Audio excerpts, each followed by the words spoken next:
Audiovisual Clips.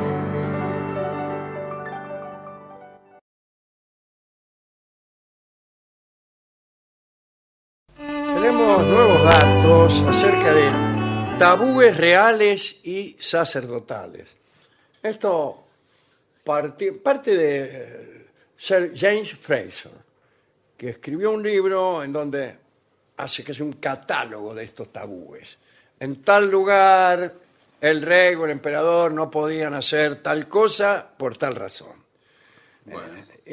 Bueno, de acuerdo con estos pensamientos, se hacía responsable a los reyes, a los emperadores, a los príncipes, de los malos tiempos o de todas las calamidades que ocurrían.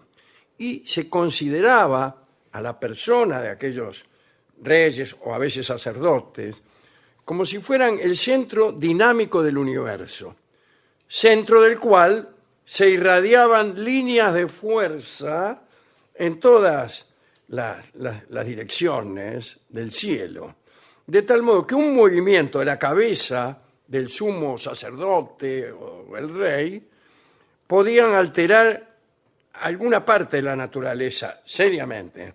Así que la menor irregularidad de los comportamientos de estas personas podía deshacer el equilibrio del cosmos. E imagínense que estos reyes vivían acosados por una etiqueta, una red de prohibiciones cuya intención no era contribuir a su dignidad ni mucho menos a su comodidad. La intención era apartarlo de conductas que pudieran perturbar la armonía general. Y bueno, como todos los movimientos estaban reglados, imagínense que las acciones de estos tipos estaban entorpecidas, su libertad estaba aniquilada y su vida era una carga pesada y triste, ¿no? En la India, los sacerdotes que cuidaban a las vacas, que es curioso, ¿no? Sí, qué raro, sí, bueno. Un lugar donde las vacas son cuidadas por sacerdotes. No sucede lo mismo en Baigorrita, por ejemplo, donde No. el cura, más bien, no hay cura en Baigorrita, pero igual, el sacerdote más bien se encarga de cuestiones relacionadas con la misa, la salvación de las almas. Sí. Pero bueno, aquí parece que las vacas son cuidadas por sacerdotes. Claro, las vacas son sagradas en la India y no en Baigorrita. Esos hombres debían ser primero célibes. Cualquier contacto con ellos podía macular su santidad y entonces estaba prohibido tocarlos. No podías tocar a los cuidadores de vacas, Claro. que eran los sacerdotes. Solo 2 días a la semana podía consentir el sacerdote que una persona se le acercara a 400 metros. Es muy lejos. Eso es muy 4 lejos. cuadras. Bueno, y estamos hablando de la India, cuya densidad, la cantidad Claro. de habitantes por kilómetro cuadrado es enorme, mucho mayor que la de la provincia del Chubut. No es lo mismo mantenerse a una distancia mínima de 400 metros en Chubut que en la India, donde hay 1.000 millones de niatos. Bueno, solamente 2 días a la semana se le podía acercar uno hasta 400 metros y de ahí le gritaba algo. Tenía que gritarle muy fuerte. Sí, 400. Le Calculo. compro un litro de leche. Dice, aquellos hindúes consagrados a las vacas no podían cortarse el pelo ni las uñas. Tenían prohibido cruzar ríos por puentes. Solo podían vadearlos o atravesarlos a nado. Es cierto que tampoco en la India hay muchos puentes, Claro. o en la India clásica. Claro. ¿Vieron? Sí, claro. Ahora En la India se que supone que sí. se cumplían estos requisitos, ¿no? Ahora debe haber puentes por todos los ríos. No dice acá nada de embarcaciones. Si moría alguien, el cuidador de vacas no podía asistir a ninguna ceremonia funeral, a menos que primero renunciara a su cargo. No podía ir a los velorios, salvo que renunciara, ¿no? En Roma había un sacerdote conocido como Flamen Dialis, al que se lo creía la imagen viviente de Júpiter, o sea, Zeus, para los griegos. Había una serie de reglas de vida prescritas para el sacerdote que era depositario de los destinos de la ciudad. Las normas eran estas. El Flamen Dialis no podía andar a caballo y en realidad no podía tocar nunca un caballo.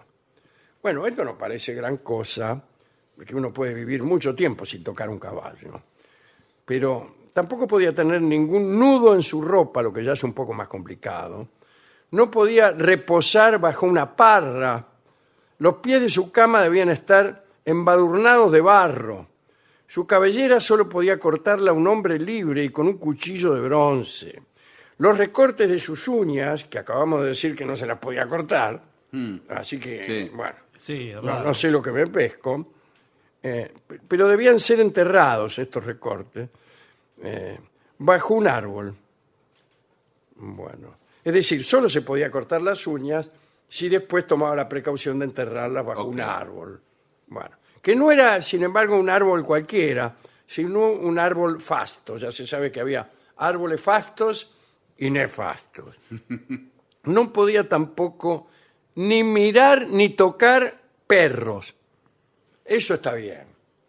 Y bueno, ¿por qué No, dice toca- que La está gente bien? que se tocar- pasa tocando los Sí, perros. tocar es fácil, pero mirar aparece un perro por un costado. Claro, Uno no, naturalmente porque lo mira, mira. Sí, ya está.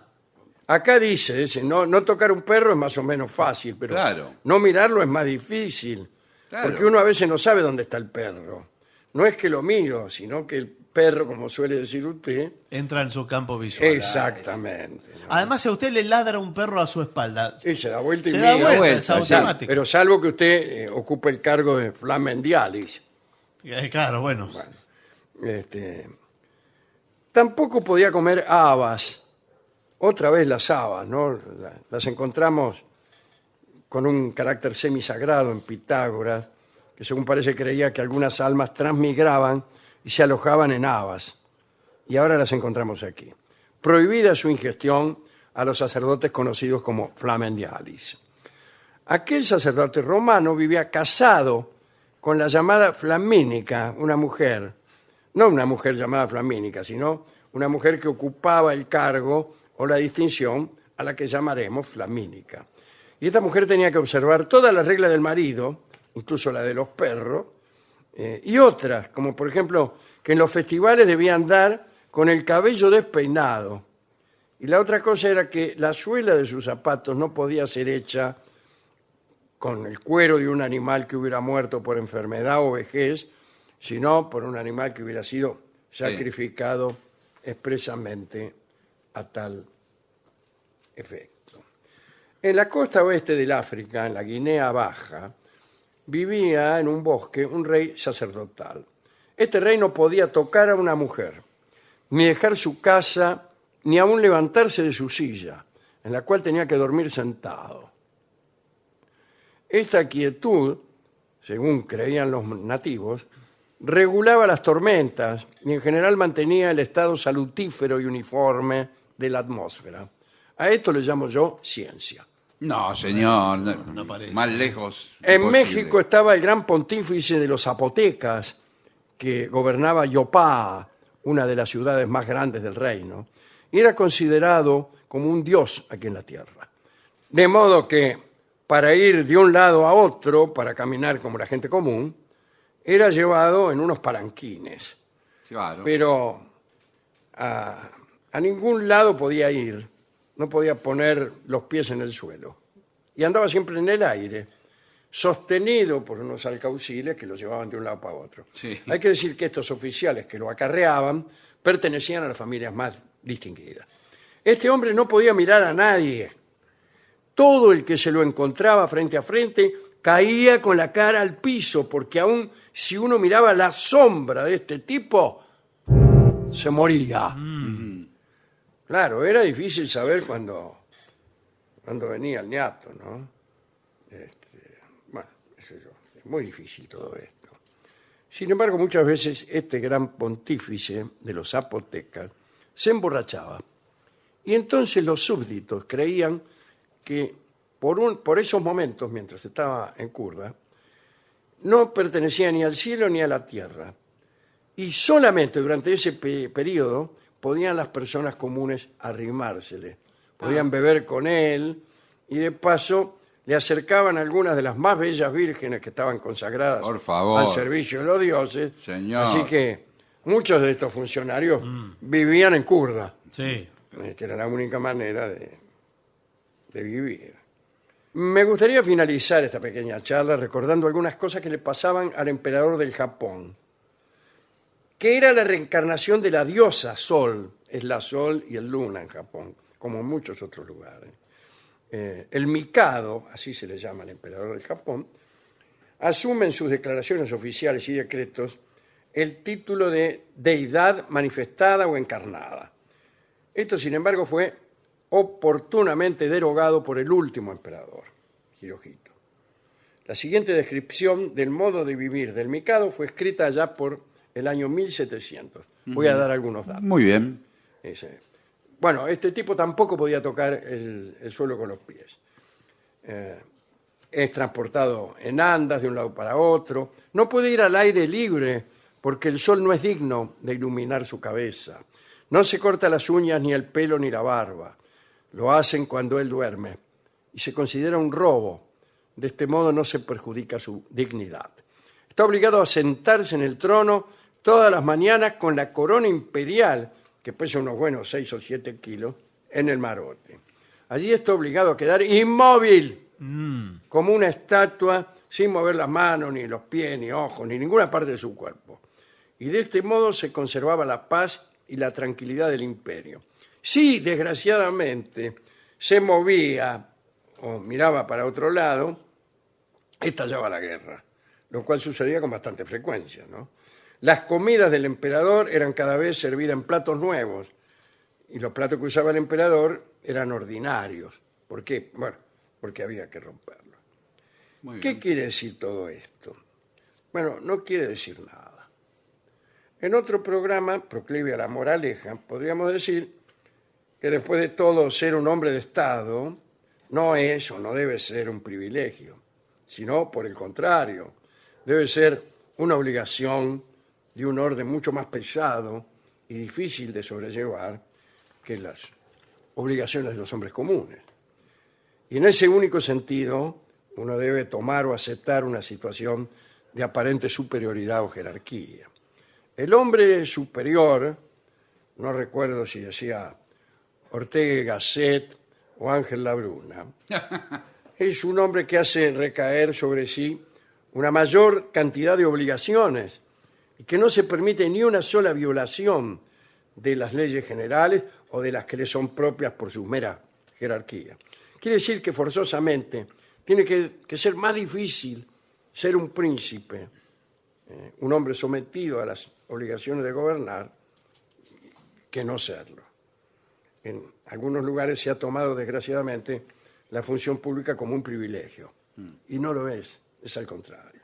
Todo esto diríamos si este fuera un programa con moraleja, pero no lo es. Así que nos limitamos a reírnos de estas creencias erróneas, conforme a las cuales, como todo está relacionado con todo, no se puede tolerar que el príncipe mueva una mano sin que se produzca un terremoto, ¿no? Bueno, ahí está.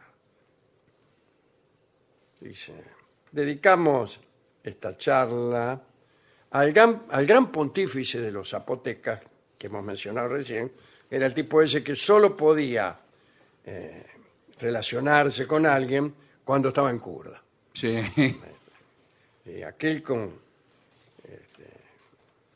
que no era perteneciente ni al cielo ni a la tierra en los momentos en que se encurdelaba. Y si no pertenecía ni al cielo ni a la tierra, podríamos decir que era un hombre de ningún lugar, que es la canción que vamos a escuchar inmediatamente. He's a real nowhere man, sitting in his nowhere.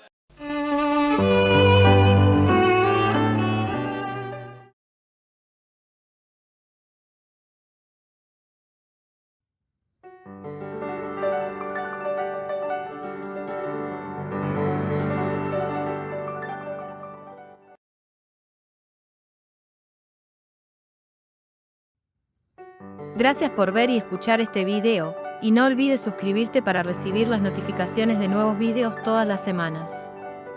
Dale a me gusta si te gustó, y comparte en las redes sociales para que el canal siga creciendo, y trayéndote a los mejores exponentes de las artes audiovisuales.